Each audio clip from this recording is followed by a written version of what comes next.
Meanwhile, you're walking around telling them what they did wrong, and you're telling them what they did wrong while you got this in your eye. You're like, you didn't listen to me. Like, what's and they're like, what's the telephone pole in your own eye? All conflict in your life is not because of that jerk, but because of you and what's in your heart. I feel like I should sit down and say that. Like all conflict has nothing to do with the person you're in conflict with. So seriously. But it has everything to do with you and what's in your heart if you're a follower of Jesus Christ. Pride's the second one. You want to know who will never have conflict is the most humble person in here. You can't hurt a humble person. And so if you got conflict, if you're like, that's my boss, you're not humble. Don't talk to me about your boss. Talk to me about your own heart. If you're a follower of Jesus Christ, this is an impossible ask if you're not a follower of Jesus Christ.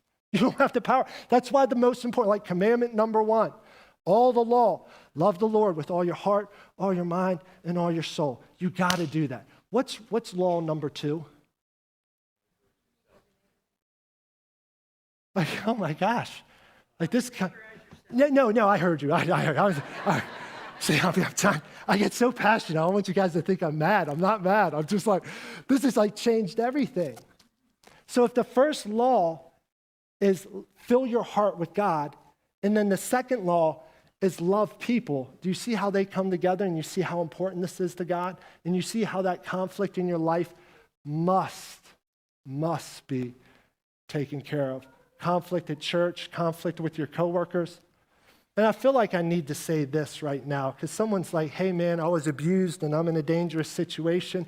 God's not calling you to be abused. God's not calling you to danger.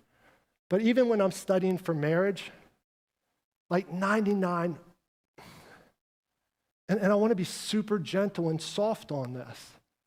The vast, like 99% fall apart, not because the one spouse is in a dangerous or overtly abused. It's just we're incompatible. I've fallen out of love, which is silliness. We're all incompatible. The vast majority, like 99.999 relationship conflicts I had, and not because I'm treated like a jerk or someone doesn't appreciate, not like I'm in danger. So the Bible addresses that, and it says, and we'll get to it hopefully, that it's as much as you resolve the conflict as much as unto you, and then you leave the rest to God. But I'm here to tell you that as much as unto you is often so much further than we want to go. You're like, I said sorry. I sent them flowers, or I said, no. That soul's going to hell. And God brought them into relationship with you so you can show them an exceeding amount of love that they've never expressed and experienced in their life. Because hurt people hurt. Hurt people hurt. People that are filled with love don't hurt. People that are filled with love, love. But we're called to love those who hurt, love those who need Jesus. We'll get to that in a minute. The Bible makes this incredibly clear. If you are filled with pride, if you are filled with arrogance, if you are filled with self-centeredness, you're going to have conflict.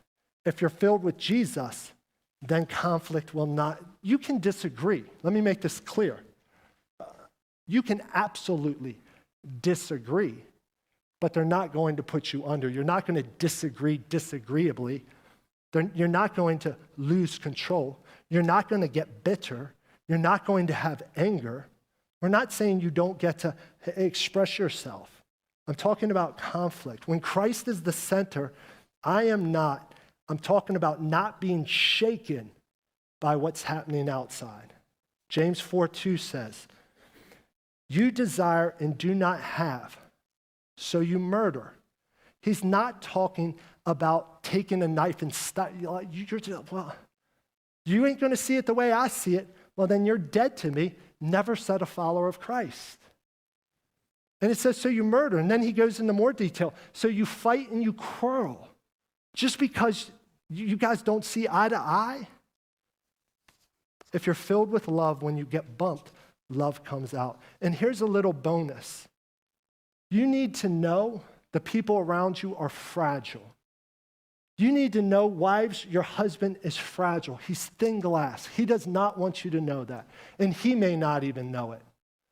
Guys, I want to present like I am strong and I don't care, but the simplest word will take me off my game, especially if it's someone that's close to me, especially if it's someone that's an intimate friend, especially if it's a spouse. We're thin glass, we're fragile.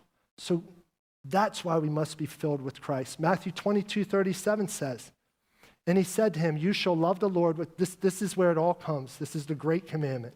I'll just put it together and you're like, wow, I'm seeing how the whole Bible fits together. This is awesome.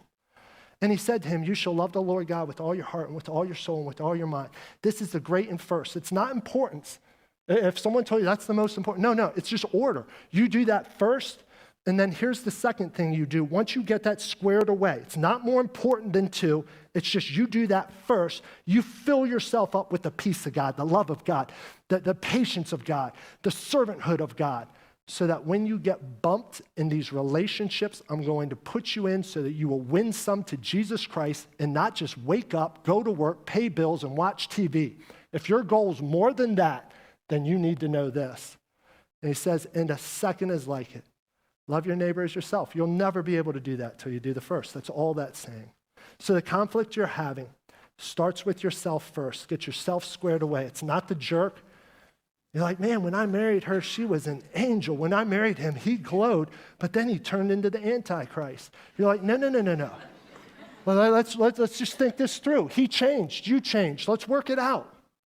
Let's look at what can I do on the inside. Matthew 5:9 says, blessed are the peacemakers. You're not called peacekeepers.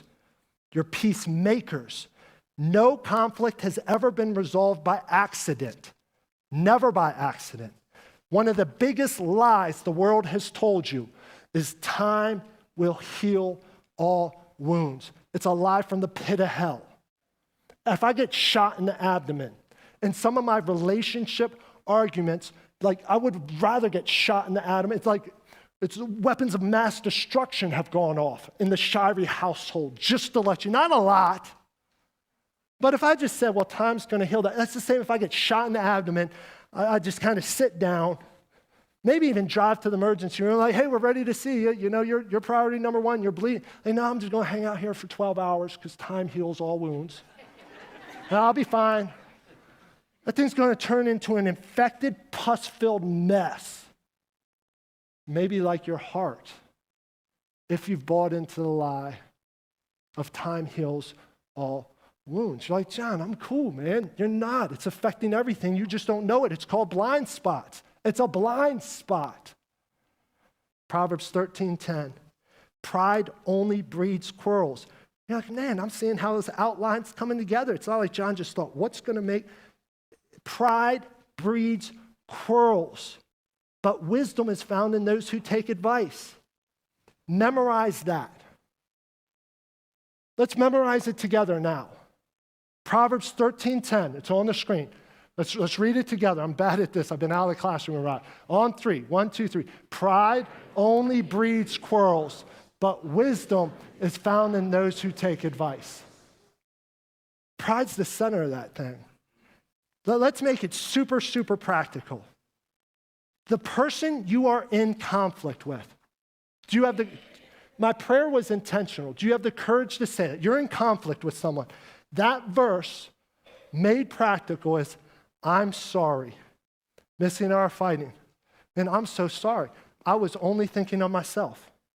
What if you started that? She would pass out first. And then she'd wake up. She'd look at me like nothing happened because she'd be like, oh man, I was dreaming. I had this awesome dream. And then I'd ask her again and tell me the air when it come out of that argument. Man, I'm sorry, man. I wasn't listening because I was forming my own argument because I cared more about winning than you. I was thinking only of myself. If you can't say that, you are prideful and self-centered. Don't even think about trying to fix a relationship until you can say that to the person. It will fix all the it'll start you on a pathway to fix log jams in your life, at your work, in your relationships. Matthew 7:3 says, why do you look at the speck of sawdust in your brother's eye and pay no attention to the plank in your own? We are masters at seeing what the other person's done wrong. You did this, they did. 1,000% they did. They were wrong. Meanwhile, you're walking around telling them what they did wrong, and you're telling them what they did wrong while you got this in your eye. You're like, you didn't listen to me. Like, and they're like, what's the telephone pole in your own eye? Man, you took credit at work, and I did all the project. Well, there's times where I've taken credit. And so we're walking around like this, wondering why no one's listening to us. You can't see this, but everyone else can see it.